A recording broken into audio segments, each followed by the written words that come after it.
mécanisme qui a fait que l'extrême droite est montée dans l'Hexagone, c'est exactement le même qu'on a à La Réunion en ce moment, c'est-à-dire des populations pauvres qui cherchent des solutions et que les politiques actuelles ne leur donnent pas.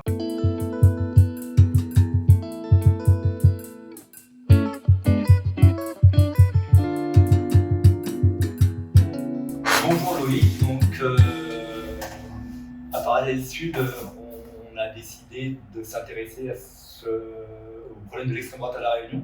C'est un sujet qui, toi, t'intéresse depuis bien longtemps. Je pense même que tu es le plus calé sans doute sur la question. Le tank, c'est quoi? C'est le risque facho n'a jamais été aussi haut qu'on lit actuellement dès qu'on ouvre le site. Ouais, dans le site, ouais, c'est une vieille une qu'on avait fait, qu'on a gardée au fond du site, ouais. Alors, est-ce que tu peux nous dire déjà, historiquement, Le Temps, quand il arrive, c'est déjà un journal qui a décidé de faire de sa ligne éditoriale une ligne anti-extrême droite, anti-facho? Ouais. Comment ça s'est passé? Alors, on avait, dès le départ, on avait une quand on a été créé vraiment au tout début en 2012, on avait évidemment une ligne antifasciste, clairement. Il se trouve qu'on était plusieurs à l'époque et on gardait une ligne de gauche, mais c'est vrai qu'on était vraiment sur l'exemple du canard enchaîné, donc on faisait surtout beaucoup d'informations et peut-être comme le canard enchaîné un peu moins teinté d'opinion.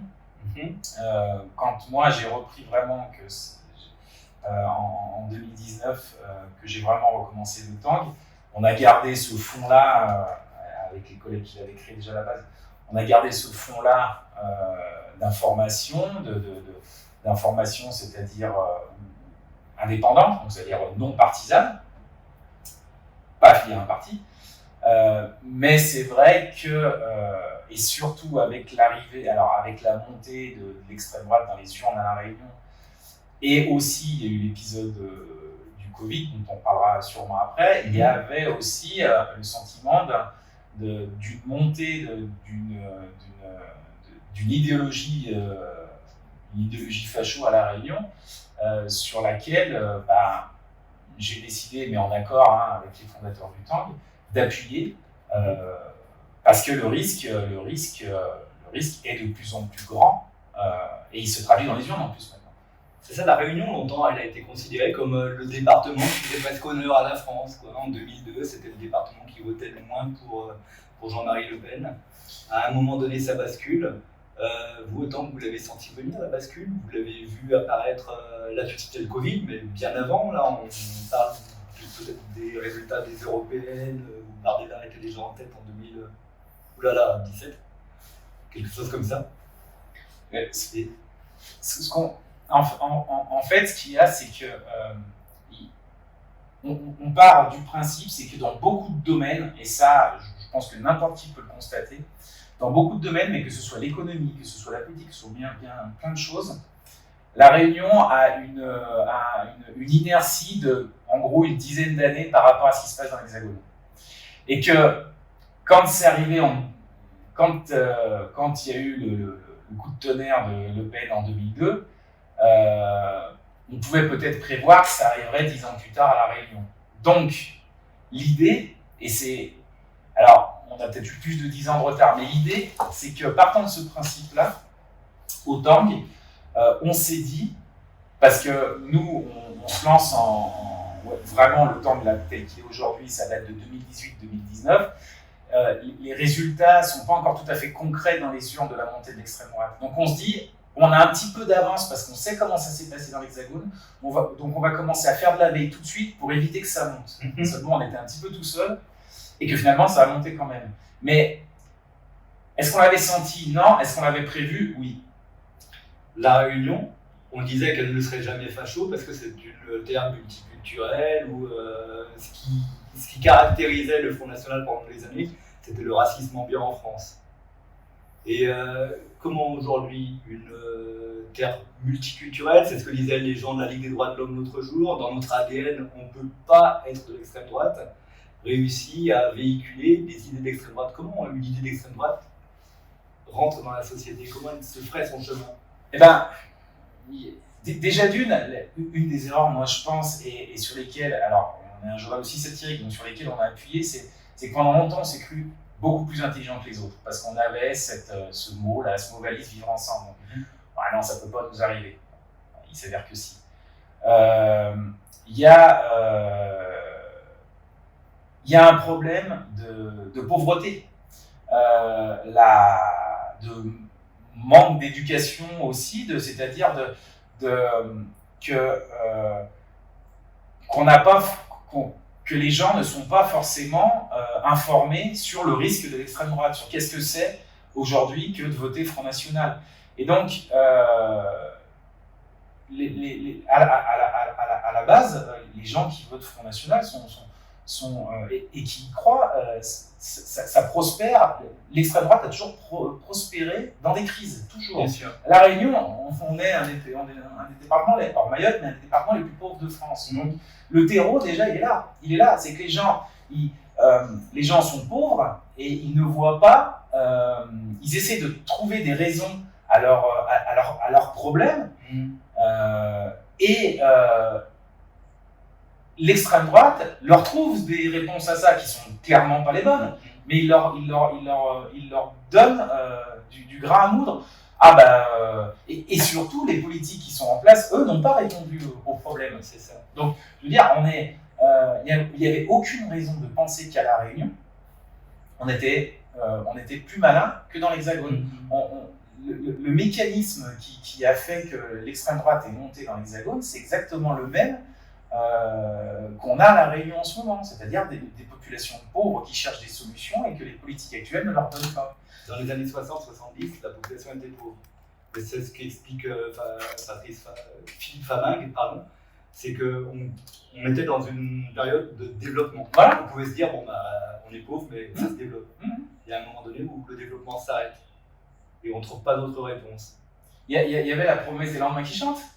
Aujourd'hui, on les a plus, cette promesse-là. On ne voit pas comment on peut. Enfin, je veux dire, La Réunion est bouffée par tout un tas de crises et auxquelles les politiques ne répondent pas. Donc, c'est un peu le coup classique de on va peut-être essayer ce qu'on n'a jamais essayé.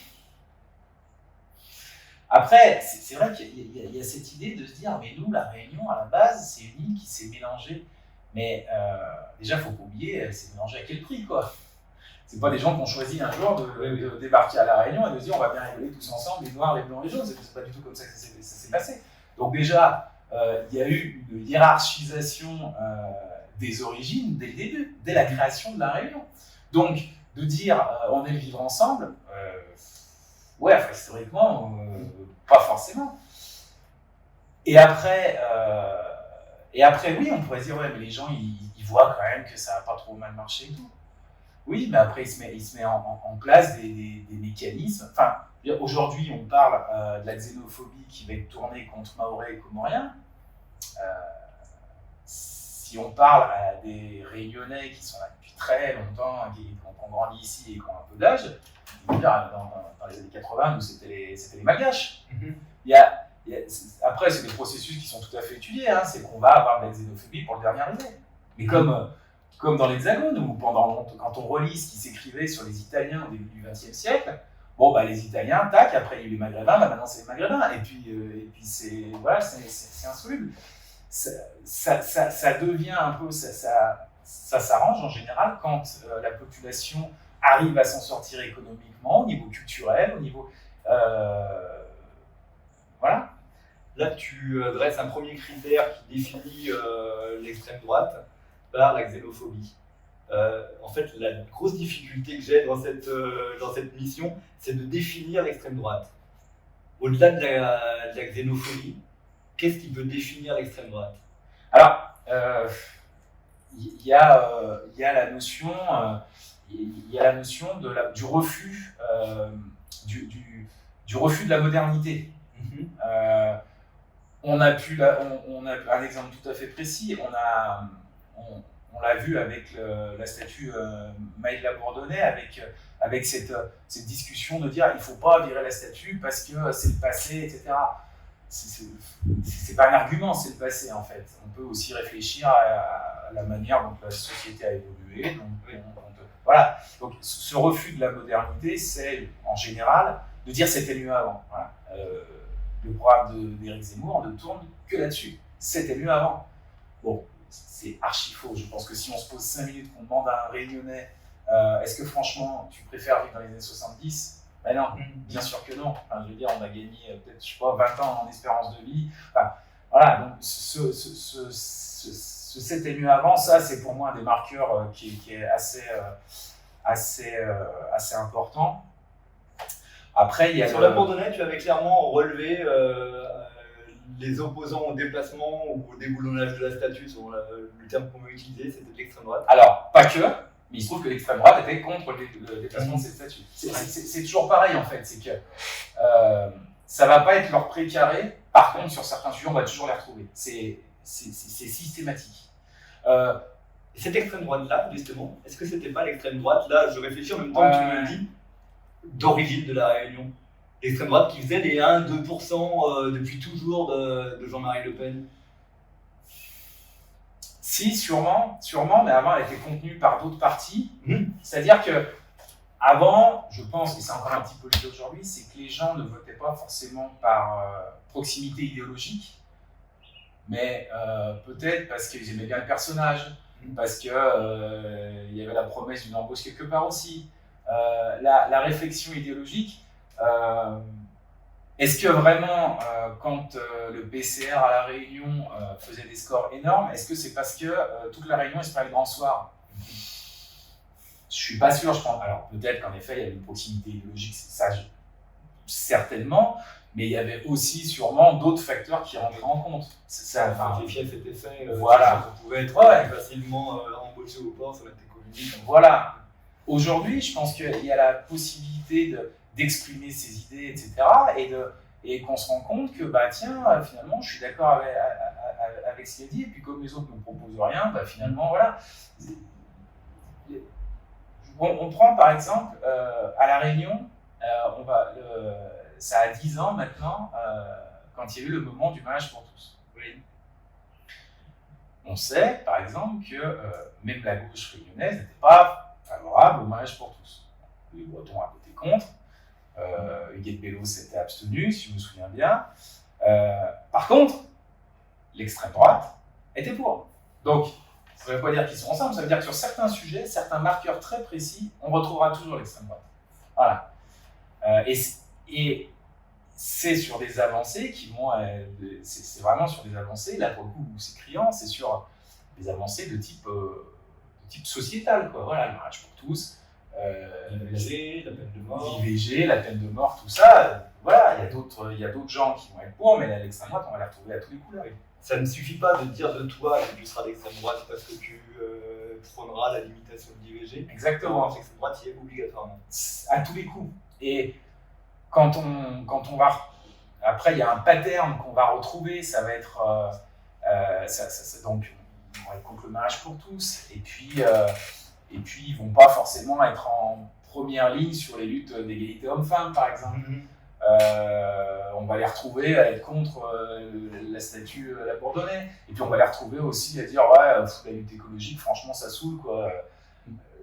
Donc il y a quand même un pattern qu'on retrouve et qu'on retrouve aussi à La Réunion. Et pour passer de 4% à 24, 25%, il a fallu quoi? Alors, il a fallu déjà d'une, je pense que les idées d'extrême droite soient diffusées. Pendant longtemps, à La Réunion, la presse ne diffusait pas ces idées-là. Parce qu'on avait les journaux, télé, etc. Or, aujourd'hui, ces idées-là, on y a accès par le biais d'Internet, qui a démocratisé formidablement La Réunion. Et donc, du coup, il y a des gens qui se disent « Tiens, j'en avais jamais entendu parler, je me reconnais là-dedans ». Il y a aussi, pour moi, alors ça, on n'est pas tous d'accord là-dessus, mais moi, il y a un truc, c'est que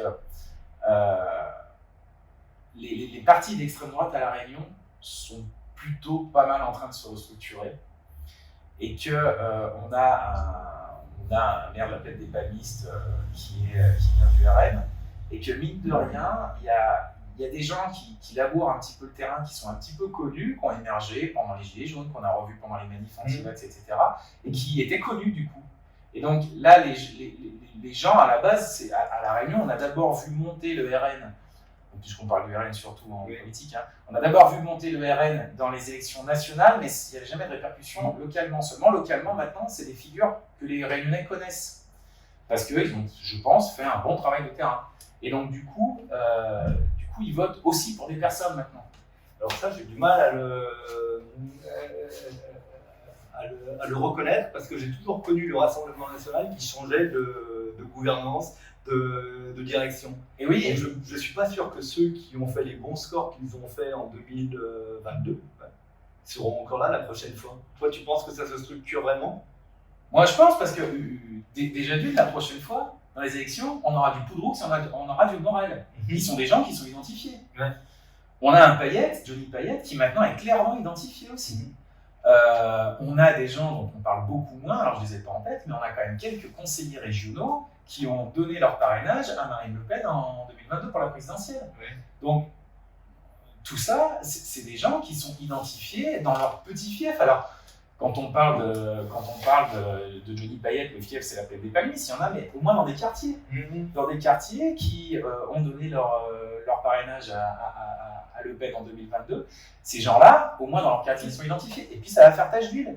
Donc, je ne dis pas qu'ils vont tout cartonner localement bientôt, mais en tout cas, moi, je pense qu'ils sont bien mieux structurés. Et puis, enfin, ils sont structurés aussi parce que la Réunion est devenue un point de passage obligé des candidats. Je veux dire, Marine Le Pen qui se pointe le 20 décembre à la plaine des Palmistes, c'est quand même qu'elle est sûre d'elle, qu'elle ne va pas elle prendre pas des genoux. Voilà. Et ils viennent régulièrement nous voir. Auparavant, c'était pas imaginable. Le Pen, il avait Daniel Loireau dans ses basques quand il venait, et puis ça se termine en coup de pied. Moi, je me souviens, le dernier vraiment épisode, c'était à Saint-Louis, je sais plus, il devait aller visiter un temple. Claude Loireau, voilà, où ça s'était battu comme des chiffonniers, il l'avait viré de la commune. Mais là, on parle de quoi, 2012? Ouais, ça va être 2012. Voilà, ça fait 12 ans. Moi, c'est le dernier épisode dont je me souviens. Donc, quand je parlais de structuration, c'est que je trouve qu'il n'y a pas encore un leader du Rassemblement national réunionnais qui a le discours.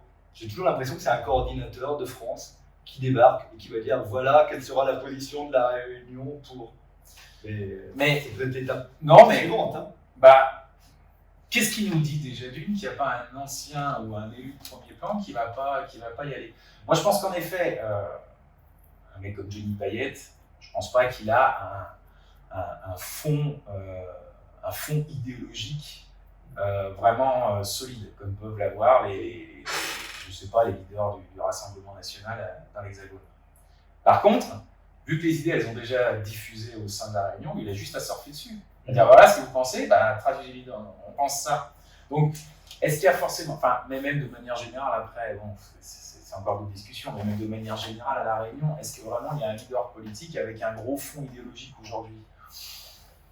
Il surfe un peu sur. Oui, on peut faire la nostalgie des Paul Vergès, des Michel Debré, des Jean-Paul Virapoulet, c'est sûr. Ça, clairement. Aujourd'hui, est-ce qu'il y a vraiment quelqu'un de solide, avec une colonne solide sur ses appuis? Moi, je pense que, honnêtement, un mec comme Johnny Payette, je pense sincèrement qu'il n'est pas forcément capable d'énumérer l'histoire de son parti et toutes les mesures de son parti. Je pense pas. Et c'est pour ça d'ailleurs que dans le temps, on ne dira pas que Johnny Payette est un facho. Par contre, il soutient des idées xénophobes, un parti xénophobe, ça il faut le dire. Voilà. Donc voilà, il surfe sur des idées et sur des gens qui sont de plus en plus informés de ce qui se passe ailleurs. Un parti xénophobe qui avance masqué.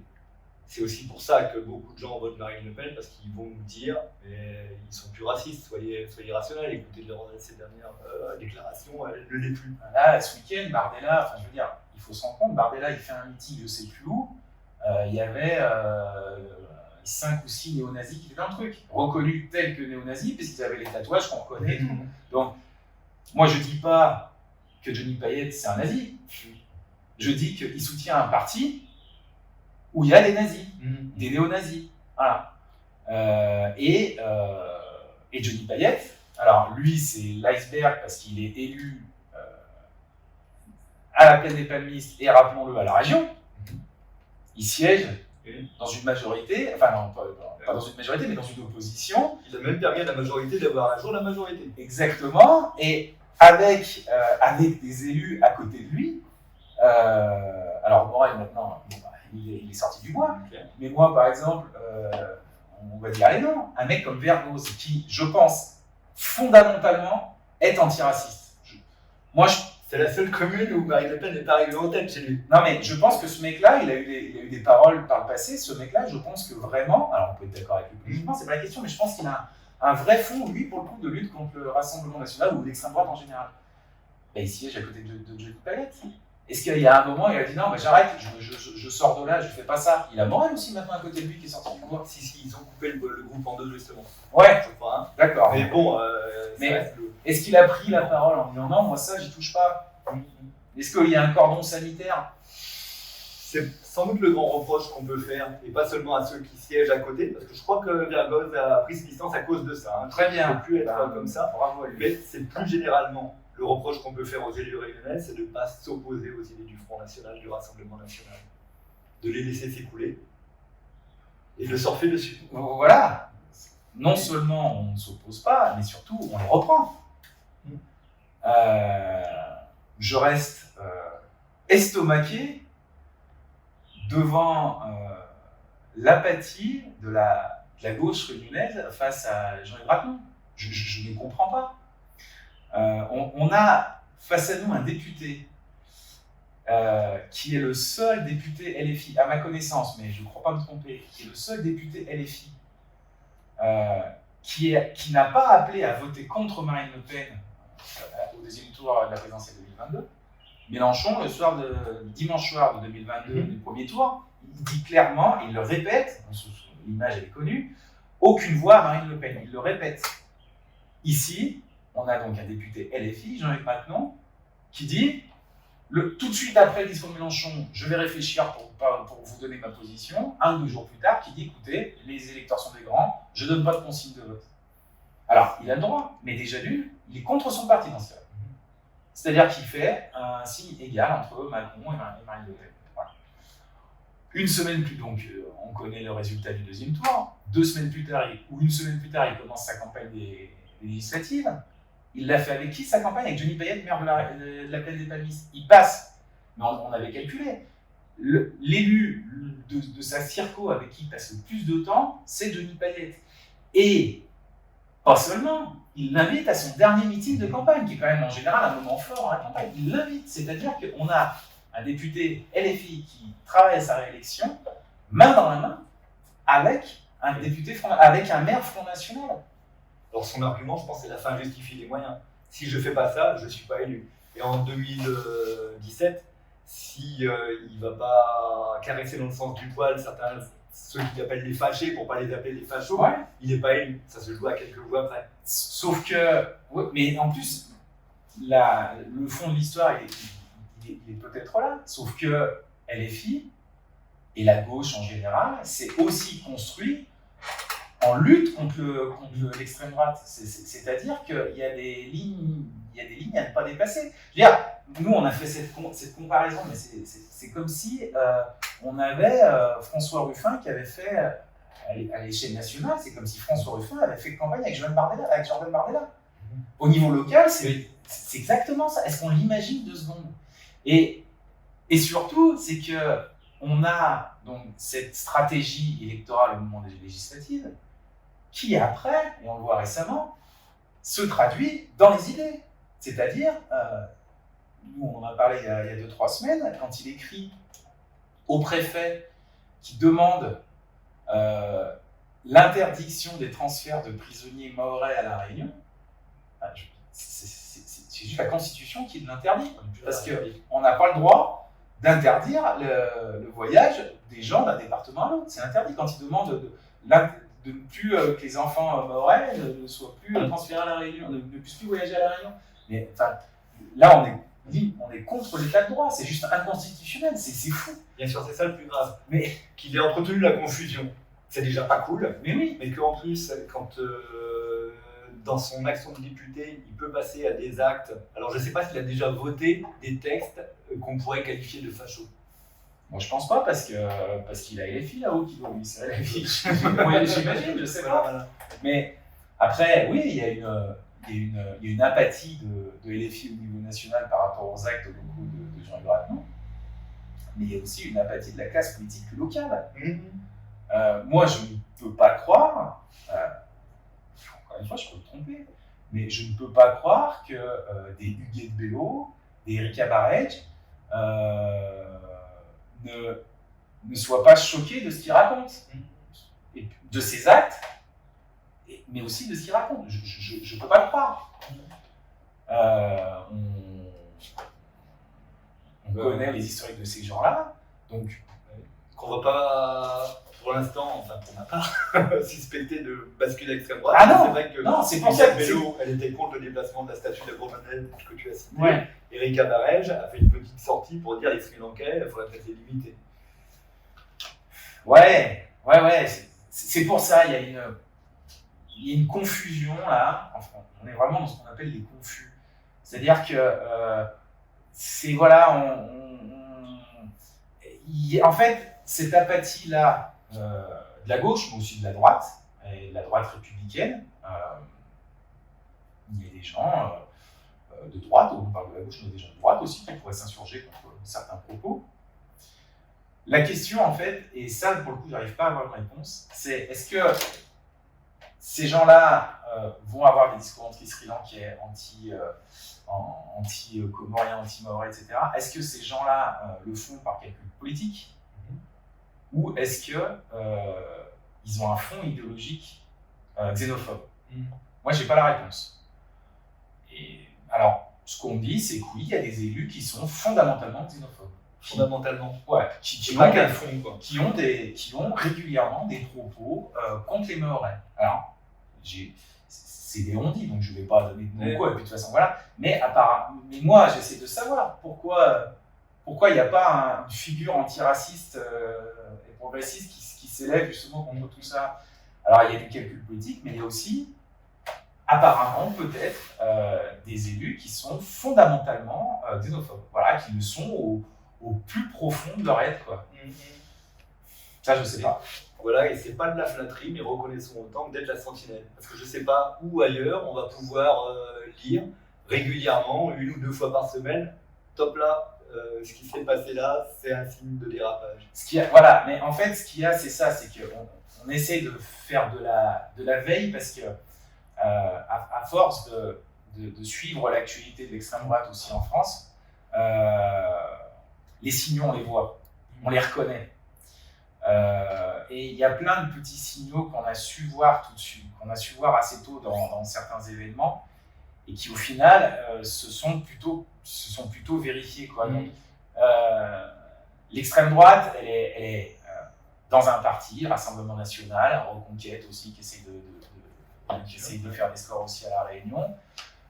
Les Patriotes aussi. On a Nicolas Dupont-Aignan aussi, qui est clairement d'extrême droite et qui est venu se balader à La Réunion. Qui a été reçu par des élus. Je crois qu'il a fait des photos avec Nathalie Vert. Donc ça, c'est dans les partis, mais on a aussi tout un tas d'idées qui sont diffusées et qui provoquent un glissement et qui peuvent, ce glissement-là, amener petit à petit à finir à avoir des répercussions dans les urnes. Donc nous, oui, voilà, on essaie de faire la sentinelle en disant, alors, des fois, parce qu'on est un genre satirique, donc on aime bien être rigolo, des fois on dit, ah ben, on vous l'avait dit, on s'est encore pas trompé. Moi j'ai l'exemple, l'exemple vraiment, c'est au moment vraiment des grosses manifestations anti-vax, on est en juin-juillet 2021. Moi j'allais à toutes les manifs et je surveillais un peu leur activité sur les réseaux sociaux. Et j'ai très vite vu que, en fait, les contenus qui se partageaient, l'origine de ces contenus, c'était que des contenus qui venaient de l'extrême droite. Parce qu'un des marqueurs de l'extrême droite, c'est aussi le complotisme. Et donc, je me souviens, je fais un papier en septembre 2021, ou août, je ne sais plus, où je dis il y a une énorme porosité entre ces défilés-là et l'extrême droite nationale. On a, quelques mois plus tard, des législatives. Tous les leaders, enfin, la plupart des leaders anti-vax qu'on voyait, ils ont fini candidats à l'extrême droite.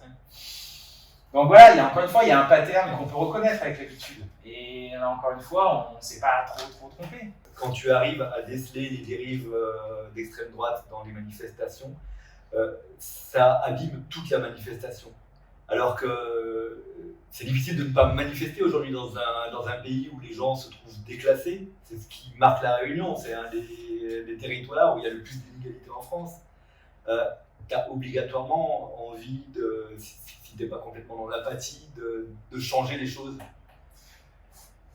Et tu ne veux pas être forcément taxé d'extrême droite après, quoi. C'est là où justement il y a eu ces mouvements diffus, là, que ce soit les gilets jaunes ou les manifs alors, officiellement anti-pass, en vrai on a vu que c'était pas ça, mais bon bref. C'est que la différence avec d'autres manifs, c'est qu'en général, quand on a la CGT qui va chapeauter un peu le tout, il y a un service d'ordre, il y a quand même, voilà, il y a un outil, on va se mettre d'accord sur nos revendications, etc.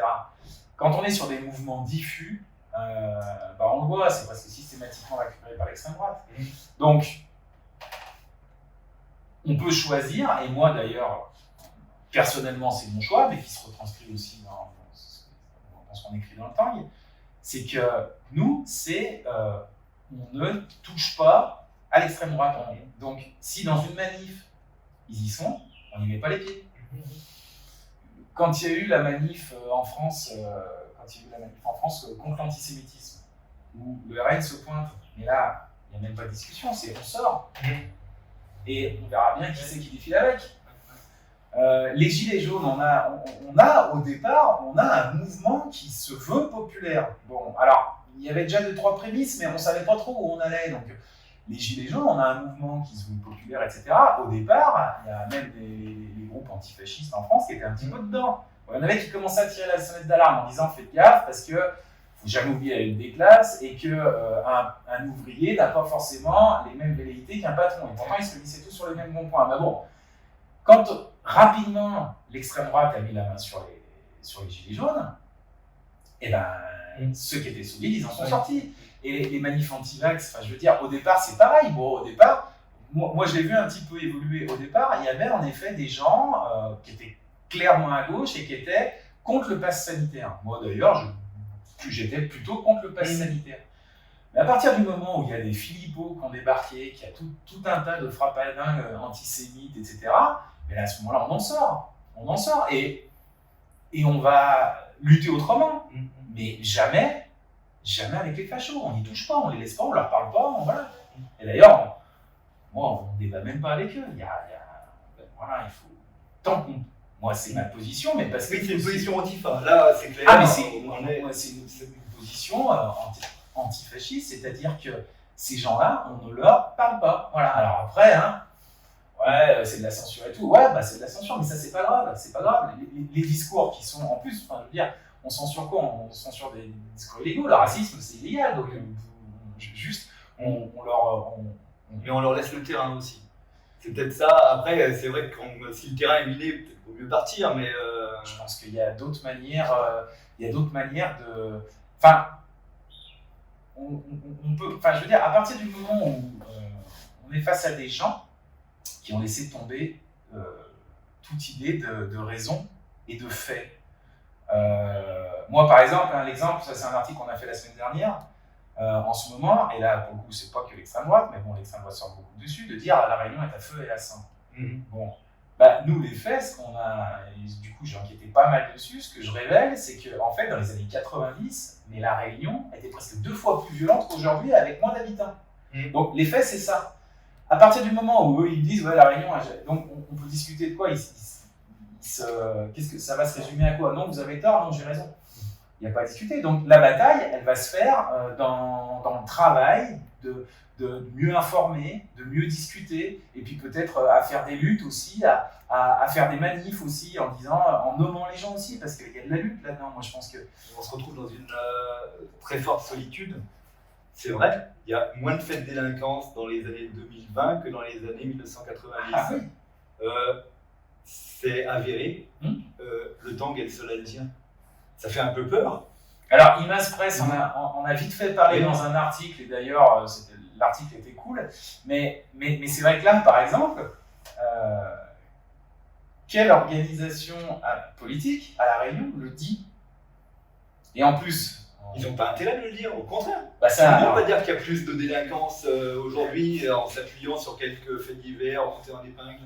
mais c'est ça, parce qu'en plus, il ne faut pas oublier que, alors là, pour le coup, même la gauche, je veux dire, quand il y avait à Saint-André, il y a 1 an, je crois, le PCR qui a une explosion de violence à Saint-André, parce qu'il y avait eu 2 morts en peu de temps, deux morts en peu de temps, mais nous, on avait sorti les chiffres, on avait dit, mais enfin, oui, il y a eu 2 morts, mais enfin, lycée sur une année, non, oui, c'est dramatique que des gens soient morts, etc., mais c'est sur une année, il n'y a pas d'explosion de violence.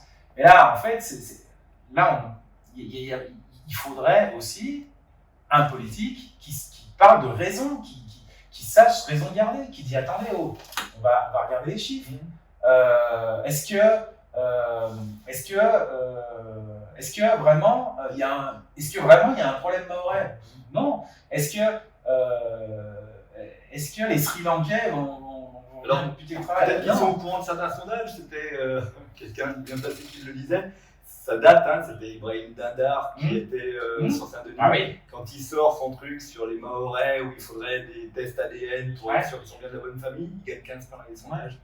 C'est sûr que ça incite plutôt les politiques à aller dans ce sens du poil. Mais sauf que, moi je reste naïf, je me dis que le politique, son but, a priori, ça ne devrait pas être d'être élu, ce serait de faire élever la société vers un monde meilleur, ça c'est un rêve. Mais se dire, on va aussi participer à essayer tous collectivement d'être moins cons. Quand on parle des idées d'extrême droite, elles ne sont pas forcément que du RN, tu l'as noté dans les discours des uns et des autres. Et c'est ce qu'on constate à La Réunion, c'est le Front républicain qui marche plus forcément. Parce que l'électorat du RN, en effet, il a monté, mais entre 2017 et 2022, c'est pas si spectaculaire ça, ce qu'elle réalise Marine Le Pen au premier tour. Ouais. En revanche, au second tour, tout explose et elle finit à 60%, ou peut-être même davantage. Ce qui fait qu'on a réussi à décrédibiliser le Front républicain. Qu'est-ce qui le décrédibilise? Pour moi, c'est aussi le fait que ceux qui se prétendent du Front républicain, les Chirac d'un côté, les Macron ensuite, ont un peu trahi leurs électeurs en intégrant dans leur politique des mesures qui caressent dans le sens du poil les mesures d'extrême droite. C'est surtout vrai sur Macron 2. Je veux dire, les dernières mesures sont votées. Il y a des vice-présidents de l'Assemblée nationale qui sont RN. Je veux dire, et puis il y a tout un tas de petites paroles aussi. Quand la présidente de l'Assemblée nationale dit on s'entend mieux avec les gens du RN, c'est dans les paroles aussi. Déjà vu dans les paroles, il n'y a plus de cordon sanitaire. Après, il y a dans les actes. La loi immigration, cette attaque perpétuelle contre les populations les plus fragiles, avec la loi qui nous prépare là, sur le chômage. Ça aussi, c'est un des marqueurs de l'extrême droite, c'est de s'attaquer toujours aux plus fragiles, parce que, faut pas se leurrer, historiquement, les riches se sont toujours accommodés de l'extrême droite.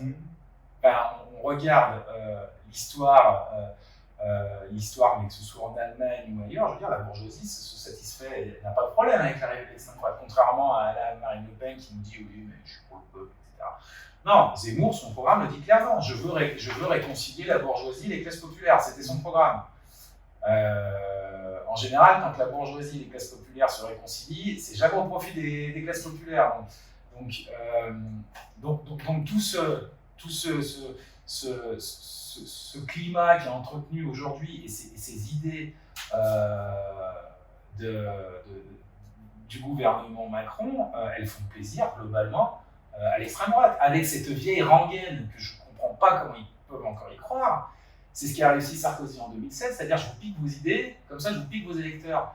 Mais les gens qui sont favorables à l'extrême droite, ils ont bien vu en 2007 que au final ça n'a pas trop marché. D'ailleurs, ils sont pour le deuxième tour en 2007, mais après ça c'est reparti. Parce qu'aujourd'hui, l'extrême droite a beau jeu de dire les gens préféreront toujours l'original à la copie. Mais oui. Donc au lieu de... Ils sont sur une stratégie de on va leur piquer leurs idées, pour leur piquer leurs électeurs. Sauf que ça ne marche plus puisque l'extrême droite n'a jamais été aussi haut. Les situations de crise, de toute façon, bénéficient toujours à des mouvements extrêmes. Toujours. Donc le Front républicain, enfin, faut jamais oublier. Et c'est là la grande... C'est cette phrase que Macron dit au soir du deuxième tour, ce vote m'oblige, en sachant pertinemment que s'il passe au second tour, c'est grâce au vote de la gauche. Ce vote m'oblige, c'est pas rien l'obligeait de dire ça. Il le dit. Et derrière, il reprend petit à petit tout le programme du Front National. Je dis bien du Front National, c'est historique, il reprend des trucs du Front National. Donc, il a clairement, le Front républicain, c'est le but, c'est de dire on se met tous ensemble pour lutter contre l'extrême droite. Quelques semaines après la réélection de Macron, il y a des futurs potentiels élus aux législatives qui refusent En Marche, qui sont éliminés, qui refusent d'appeler à voter LFI contre donc le Front républicain. En fait, c'est un truc qui n'existe plus. Et surtout quand on est face à des gens qui ont repris les idées. On parle. Donc là, c'est insoluble cette histoire. Alors on est d'accord, le Front républicain n'existe plus. On préférera toujours l'original à la copie, donc l'idée de certains politiciens de colorer leur discours d'un peu plus de bleu marine, voire de noir d'extrême droite, ça ne va pas leur profiter à la fin. C'est guère réjouissant. Qu'est-ce qui va sauver le monde en quelque sorte dans cette histoire-là? Alors, le monde, je sais pas, moi je peux dire pour La Réunion. À La Réunion, on reste quand même, encore aujourd'hui, très attaché à la figure politique, et notamment la figure du maire, je pense. C'est encore le cas, je crois. Quand on est à Saint-Denis, quand on croise Madame la maire, c'est pas rien. Mais même ailleurs, je veux dire, à Saint-André, enfin partout à La Réunion, monsieur ou Madame la maire, c'est quelqu'un d'important et qu'on écoute, c'est une figure. Si ces figures-là, que les gens écoutent, si ces figures-là prenaient position, faisaient du porte-à-porte dans les quartiers, expliquaient que les dangers de l'extrême droite, etc., si ces gens-là, je pense que les Réunionnais les écouteraient. Je pense. Ces figures, on a encore cette chance à La Réunion de voir les politiques comme des figures. Le tous pourri, il existe à La Réunion, bien sûr, mais pas encore totalement. Les gens font confiance à leurs maires et à leurs élus. S'ils prenaient les choses en main, en se levant, en disant aujourd'hui, moi, je vais lutter contre ces idées dégueulasses, avec une vraie colonne idéologique solide, il n'y a pas de raison, parce que vous prenez... quand on prend n'importe quel dalon réunionnais qu'on discute un petit peu, qui va avoir une réflexion sur les Comoriens ou sur les Mahorais, quand on discute, vraiment en discutant du fond, sans vouloir changer l'avis, mais au final, ouais, c'est vrai quand on y réfléchit, machin. Donc, les gens, est-ce que profondément ils sont fachos, je sais pas, mais je pense que s'il y avait vraiment quelqu'un pour lutter, mais vraiment pour lutter, pour se mettre en avant, pour lutter, pour dire voilà, ça c'est un discours raciste qui n'est plus entendable. Peut-être que, je dis pas que ça changerait tout, mais ça aiderait sûrement les électeurs à réfléchir à deux fois quand ils mettent leur bulletin, de dire oh là là, mais attends, je suis en train de voter pour ça, quoi. Mais personne ne le fait aujourd'hui. Et ça demande aussi, par contre, de peut-être faire des rééquilibrages politiques. C'est-à-dire peut-être, à gauche par exemple, de se dire je vais me disputer avec Ragnon. Peut-être qu'il y a 3 ans, à gauche, je vais me disputer avec Bédier qui fait le malin parce qu'il se dispute avec les mecs de la télé-réalité et qui va faire une manif devant Malartic au cri de Zoraï dehors. Peut-être que ça nécessite ça, peut-être. Mais peut-être que s'il y a vraiment ce discours, parce que je prends l'exemple de Bédier, mais Bédier, par exemple, je pense que c'est quelqu'un de fondamentalement qui n'est pas raciste ni xénophobe.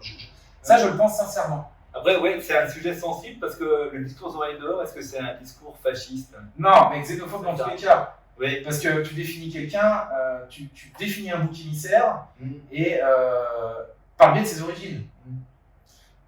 Donc, moi... Parce que c'est vrai que c'est notre souci, dans la presse, on est essentiellement... Ah non, mais ça bien sûr. Mais comme je dis toujours, il ne faut pas laisser tomber la lutte des classes au profit de la lutte des races. Pardon. Oui, il y a un sujet un peu sensible pour nous parce que souvent la presse c'est les oreilles. Donc quand on parle de discours anti-oreilles, est-ce que c'est forcément un discours fasciste? Parce que le discours décolonial, on ne peut pas le considérer comme un discours fasciste. Non, mais par contre, à partir du moment où à mes yeux, et là je peux encore me tromper, mais à partir du moment où on voit les processus de domination uniquement par la fenêtre de l'origine géographique, pour moi il y a un souci. Faut pas oublier qu'il y a beaucoup d'oreilles qui sont venues à La Réunion, j'en fais partie, sans un sou en poche, et pour trouver du travail, mais moi à la base je suis devenu journaliste parce que y avait du boulot, et je suis pas mais je suis pas venu profiter du soleil ou quoi que ce soit, et que il y a beaucoup de prolétaires chez les oreilles aussi, et donc voilà, moi j'ai une lecture plutôt de lutte des classes de manière générale, donc voilà. Mais par contre, quand tout à l'heure j'avais évoqué, quand il y a un maire comme Joël Bédier il y a quelques années, avec son histoire où il s'était bagarré dans un hôtel avec des mecs d'une télé-réalité, bon bref, qui a mal article, ça a crié aux oreilles dehors. Peut-être que s'il y avait quelqu'un de son bord qui lui avait dit écoute là, ça pue, ce genre de discours il pue, peut-être que il leur fera pas. Au moins, voilà, qui est au moins, encore une fois, une colonne un petit peu de dire attention, ce genre de discours, attention, voilà, que de temps en temps, il se fasse taper sur les doigts. Moi, Bédier, par exemple, c'est quelqu'un, je suis profondément persuadé que c'est pas quelqu'un de xénophobe, vraiment pas. Il se trouve que des fois, il a eu, même plusieurs fois, même en commission permanente, c'est déjà arrivé, il a eu des remarques un petit peu limites. Bon, alors lui, il s'en sortait en plus maladroitement en disant ouais, mais moi j'ai des copains oreilles, ouais, mais oui, enfin c'est ça, c'est pas la même chose, c'est pas entendable, on se défend pas avec ça. Donc il faudrait des figures un petit peu qui tapent un peu sur le doigt, de dire attention là, tu mets le doigt sur quelque chose qui sent pas bon et qui peut amener à des discours derrière qui sont des discours de haine, quoi. Là, c'est vrai qu'on fait un peu la leçon aux élus. On est deux journalistes, deux médias. Le rôle des médias est souvent cité comme ayant favorisé la montée des idées extrêmes. Qu'est-ce qu'on peut faire? Nous, on voit bien ce que toi tu fais, mais s'adresser peut-être aux autres médias. Moi, après, s'ils sont abonnés autant, ils lisent très bien. Je passe beaucoup de temps à guetter les discours fascisants et à les dénoncer. Déjà, revenir à cette histoire de fait divers. C'est la fameuse l'historique histoire de Papilloise en 2022. En 2002, par contre. Oui, 2002. Voilà, 2002. Qui apparemment, selon les études qui avaient été faites à l'époque, est un des événements qui fait basculer Le Pen au deuxième tour. C'est-à-dire un fait divers très brumeux, mais qui a été attribué à des immigrés, je crois que c'était ça, et puis du coup, il y a eu un instant d'émotion juste avant le vote, et puis les gens ils ont voté Front National parce que ça jouait avec les tripes. Le fait divers, il faut jamais oublier un truc, c'est que en termes d'incivilité, de ce comme ça, on est un des départements les plus tranquilles de France. Voilà. Donc comment ça se fait que les faits divers ont autant de place dans nos journaux? Vous avez fait un papier autant que sur la CNewsation. Voilà, alors. C'est pas le terme que tu as eu. La CNewsation de La Réunion, mais alors voilà, alors ça c'est parce qu'il y a eu une période aussi où le moindre influenceur, le moindre truc qui faisait un peu du bruit avait droit à des articles. Et notamment, il y avait eu un article sur Zinfo qui était à la gloire d'un influenceur d'extrême droite, mais là on avait un gars qui était gratiné, c'est-à-dire un dieudoniste, antisémite, enfin, on avait la totale, quoi. Et Zinfo nous fait un article un peu d'un ton badin, parce que le mec je crois qu'il était d'origine réunionnaise, un ton badin en disant voilà, machin et tout. C'est le fait de banaliser ces idées d'extrême droite. Tous ces discours d'extrême droite, que ça devient, on en fait du buzz, on monte en épingle le moins de faits divers, On oublie de préciser, par exemple, quand on parle des Sri Lankais, que 90% ils ont été renvoyés. Quoi. Donc, voilà. Il y a plein de trucs comme ça. Et on oublie en ce moment de préciser aussi que, ouais, on dit la montée des violences. Les chiffres, c'est faux. Il y a une hausse ponctuelle, peut-être un petit peu 2023, qui va peut-être se concrétiser en 2024, mais qui n'atteindra certainement pas les chiffres qu'on avait dans les années 90. Enfin, quand on se plonge dans les. Faut oublier, quand on se plonge dans les archives des journaux, mais c'est incroyable, quoi. J'ai pas connu l'année 80-90, mais c'est incroyable, les faits divers, et surtout dans les hauts en plus. Mais vraiment des trucs de fou. Et on en parlait samedi, mais c'est aujourd'hui l'idée du sabre qui fait un petit peu peur. Aujourd'hui, les jeunes ils se battent à coups de sabre. Mais Johnny Catherine, c'est quoi? C'est 2004 ou 2007, je sais plus, où il se fait couper le pied à coups de sabre. Donc, je veux dire, on n'a pas attendu des jeunes Mahorais, Comoriens ou Moyenais, je sais pas, pour se battre à coups de sabre, quoi. Faut relativiser, mais si tu relativises, tu fais un peu moins de buzz, tu fais un peu moins de clics, et puis c'est plus compliqué. Ça, moi j'attends l'étude qui me le prouve. Moi, j'ai bossé au JA et je l'entendais. En effet, que la une fait diversière allait, une une vraiment fait divers, provoquer l'acte d'achat. C'était il y a 15 ans, déjà je ne sais pas, j'ai jamais vu les chiffres. Est-ce que c'était vrai à l'époque? Je ne sais pas. Aujourd'hui, est-ce que c'est encore vrai? Je ne sais pas. En tout cas, c'est vrai dans l'esprit. Oui. Ah oui, je pense que oui.